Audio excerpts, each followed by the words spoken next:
What's up guys, Phoenix here, and in this video we're going to delve into the latest installment in the long-running Call of Duty franchise, Black Ops Cold War. If you like this video, please take a moment to subscribe so you never miss an upload. Thanks for all your support, because without you this channel wouldn't be what it is. Now without further ado, let's get into it. It's time to wake up. It's break time.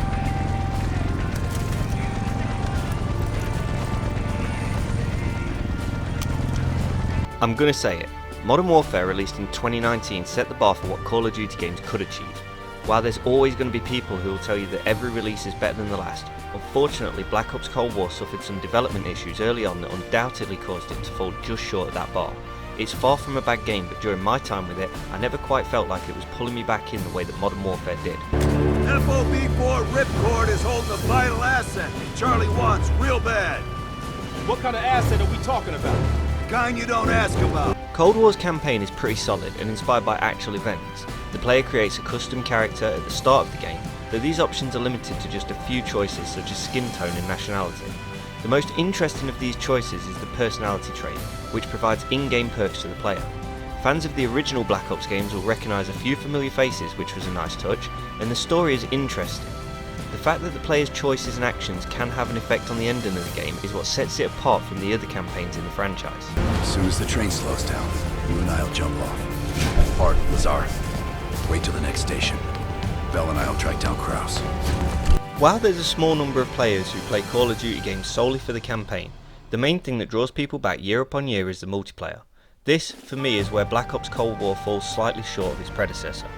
While the gameplay is solid and pretty much contains what you'd expect, there's a sense that it's missing something, even with its fluid, frantic gunplay and varied maps, and a decent selection of game modes that includes both core and hardcore versions of classics such as Team Deathmatch and Domination. The gameplay didn't feel as fast as the previous entry, and the map selection did start to feel repetitive quite quickly. However, with the seasonal free DLC structure introduced in Modern Warfare, there will be plenty to keep things fresh in the coming months. One thing I did like was the way in which progression carries across Modern Warfare, Warzone and Cold War, no matter which of the three games you're playing. This is something I hope continues with Call of Duty 2021. Fraction John. That one sure went sideways. We launched out of Camp Haskell. Yeah, I'll never forget that shit. Where Cold War really hooked me was with the Zombies game mode. I probably spent more time playing this than any other. For the first time in years I found myself really trying to complete the Easter egg, and the underlying story of Zombies was pretty engaging if I'm honest. Dead Ops Arcade makes a return and was fun for a while, but I was soon back playing a regular Zombies mode.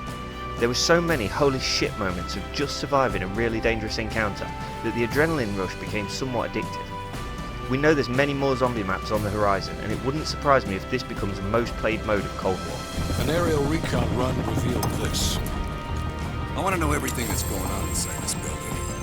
The sound effects in Cold War are perfectly done. With a surround sound headset you can really become immersed in the game, knowing which direction and how far away explosions and gunfire are from you.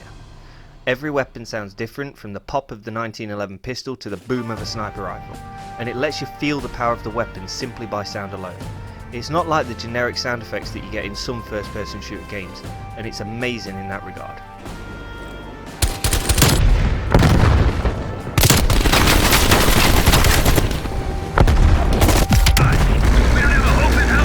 The graphics in Cold War are pretty good, with the next-gen versions including ray tracing, which was a nice addition. But there were some issues I experienced on the Series X that I wouldn't normally expect to see from a game like this. I had textures failing to render correctly, objects popping in and out of the scenery, and other graphical glitches that seemed to ruin the immersion for me. With the power of the Series X, this shouldn't have happened.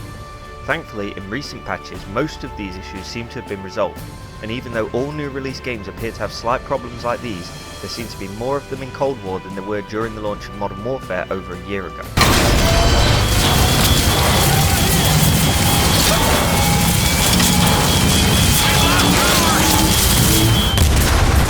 I did have fun with Cold War. It was nice to have a campaign back in the series after the backlash from fans who missed it in Black Ops 4. I enjoyed the story, and with different endings it does have some replay value to it.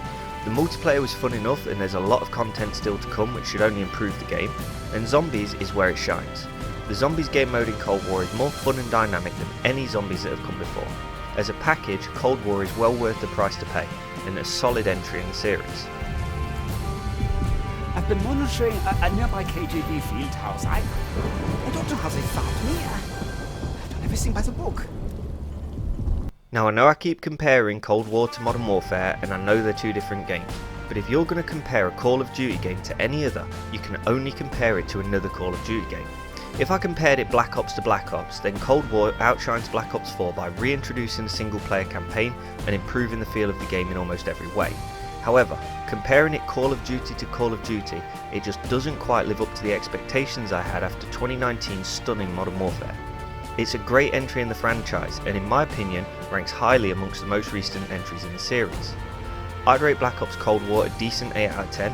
It's fast, it's frantic and it's fun, but it's not perfect and just stands in the shadow of its big brother.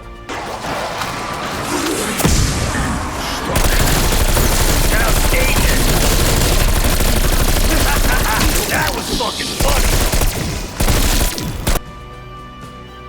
So what do you think? Did you enjoy Cold War? What was your favourite game mode and why? Let me know down in the comments, and don't forget to subscribe to the channel so you never miss a video.